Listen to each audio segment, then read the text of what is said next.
Selamat pagi bagi kita semua. Marilah kita memberi waktu sejenak untuk mendengarkan firman Tuhan dan memohon kekuatan kepada Tuhan di dalam doa. Kita berdoa.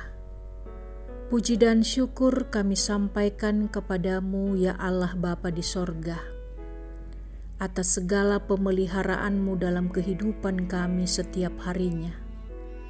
Bahkan pada pagi ini kembali kami menerima satu hari yang baru untuk kami isi dengan berbagai aktivitas dan pekerjaan kami. Engkaulah ya Tuhan yang menolong kami, dan biarlah firman-Mu yang akan kami dengarkan akan menjadi kekuatan dan terang untuk mengawali segala aktivitas kami dalam satu hari ini. Di dalam Kristus Yesus kami berdoa kepadamu. Amin. Firman Tuhan pada pagi hari ini, Selasa 24 Juni 2025, tertulis dalam Yohanes 1 ayat 29, demikianlah bunyinya.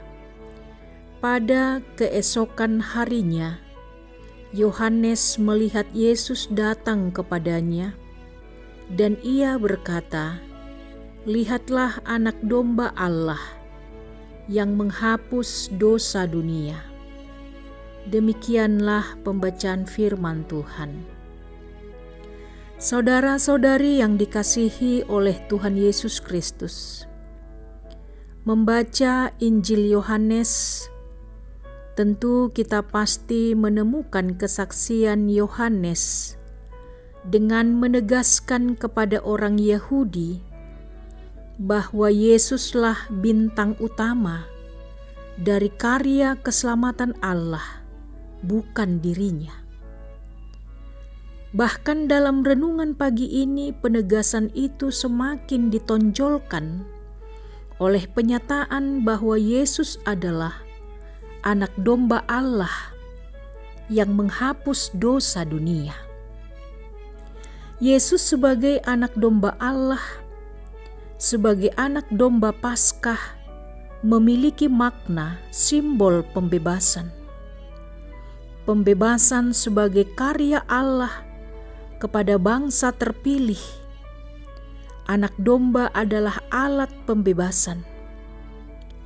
Melalui kematiannya, Tuhan Yesus Kristus memungkinkan penghapusan kesalahan dan kuasa dosa, dan membuka jalan kepada Allah bagi seluruh dunia. Allah yang menjadi manusia sebagai Tuhan Yesus menghapus dosa dunia. Pengampunan yang diberikan kepada orang-orang yang bertobat dan percaya kepada Injil dari bangsa, suku, atau bahasa apapun mereka berasal. Saudara-saudari yang terkasih, renungan pagi ini memberikan teladan bagi kita. Sebagaimana Yohanes yang telah bersaksi, kita juga terpanggil untuk bersaksi. Namun kesaksian itu bukan untuk mencari nama atau membesarkan nama kita. Jangan sampai kita mencuri kemuliaan Tuhan Yesus. Kita seharusnya bersaksi tentang bagaimana karya keselamatan Allah itu terlaksana di dalam diri Yesus Kristus. Karya keselamatan itu pun sedang terlaksana di dalam diri kita. Sebagai orang-orang yang telah dibaptis di dalam nama Allah Bapa, Anak, dan Roh Kudus.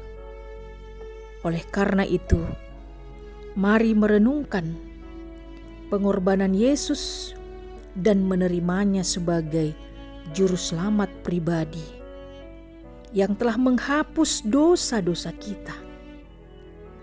Kita juga harus berani bersaksi dengan kata, dengan tindakan dan hidup kita.